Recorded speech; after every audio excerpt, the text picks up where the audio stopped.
Good morning, everyone. I invite you to take your seats so we can get started.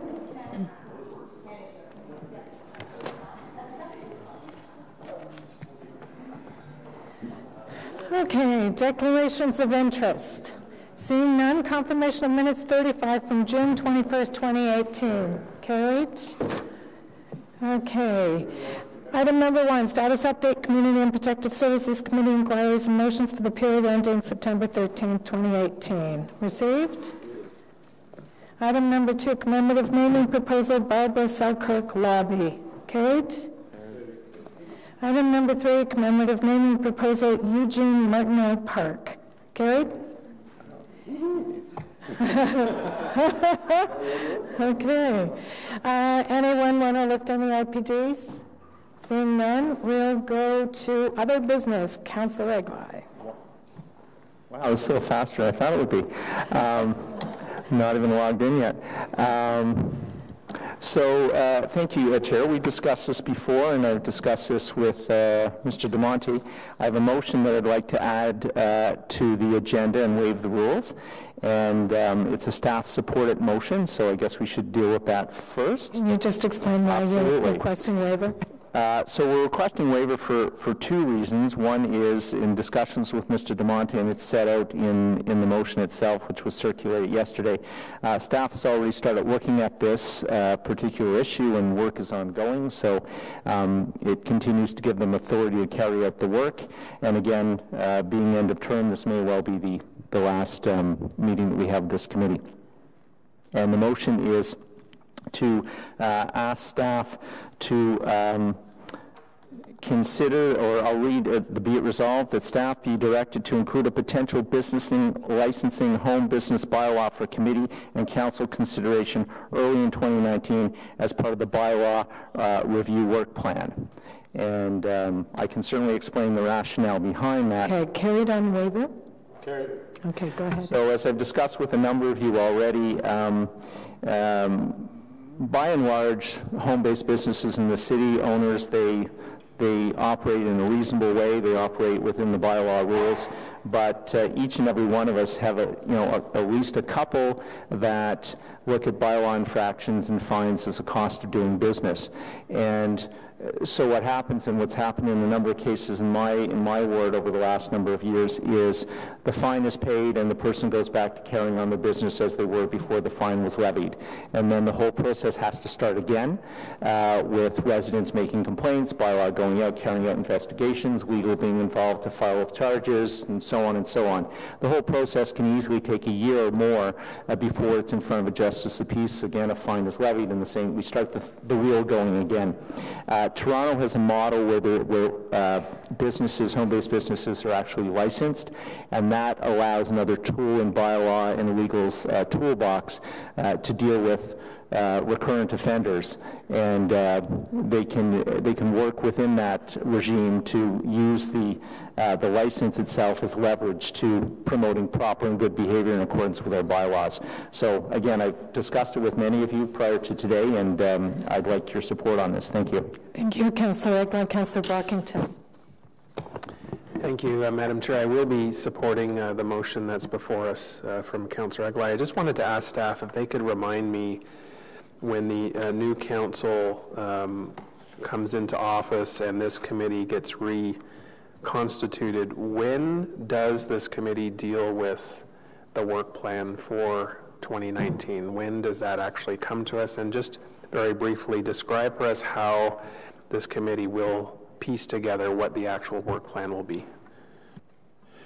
Chair, staff should be bringing that report to the new committee in Q2 of 2019. The work will be done, all the councils will be consulted, and then the work plan will be proposed to this committee for your to receive and to approve our work plan for the term of council.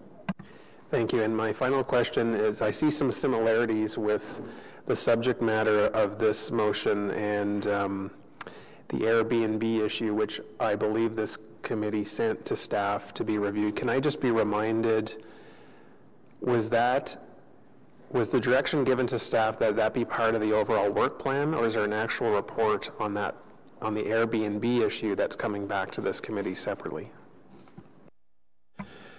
Chair, that is on our work plan. Work is already underway, so we have direction. So that definitely will be something that will be before the new council and this committee in the new term early on. Excellent. Thank you. Okay, Councillor Nussbaum and then Drews.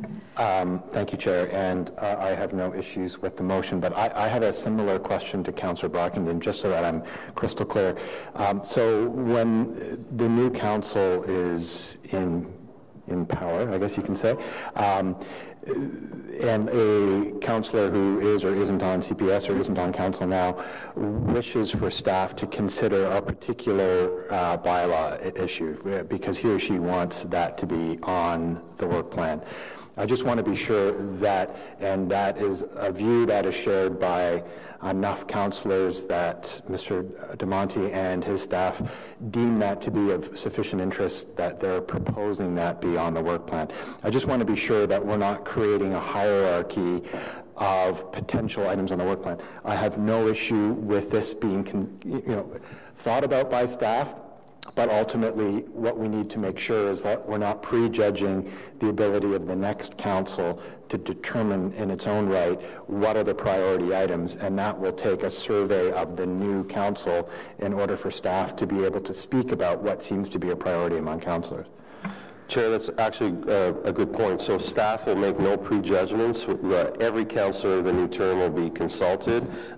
Motions such as these will be in front of you, so they'll all be there. There are no hierarchy per se.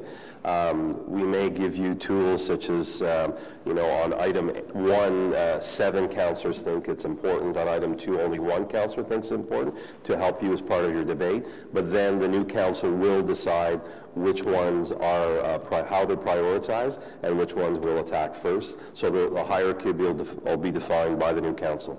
So if you go and sit down with individual members of the new council and you say, here are 10 ideas that we're considering, and the councillor you speak to says, well, actually, I've got an 11th that's not on your list that's really important to me.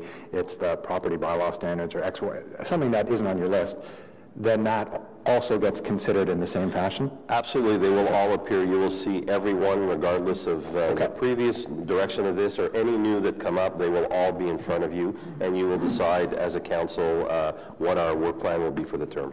Okay. Thank you. Thanks, Chair. Thank you, Councillor Nussbaum. Councillor Drews.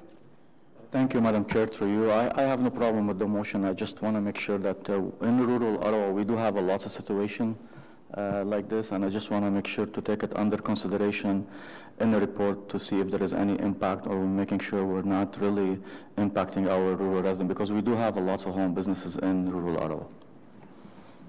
Chair, the only comment, this direction asks us to ensure that it's on the list, so it'll be on the list, and to the my earlier answer to the councillor, it'll be consideration, and then council can have that debate, and the details can be there. So it doesn't preclude that at all. You'll have plenty of time, and staff will not make any predeterminations. Thank you. Thank you, Councillor Drews. Councillor Schwally.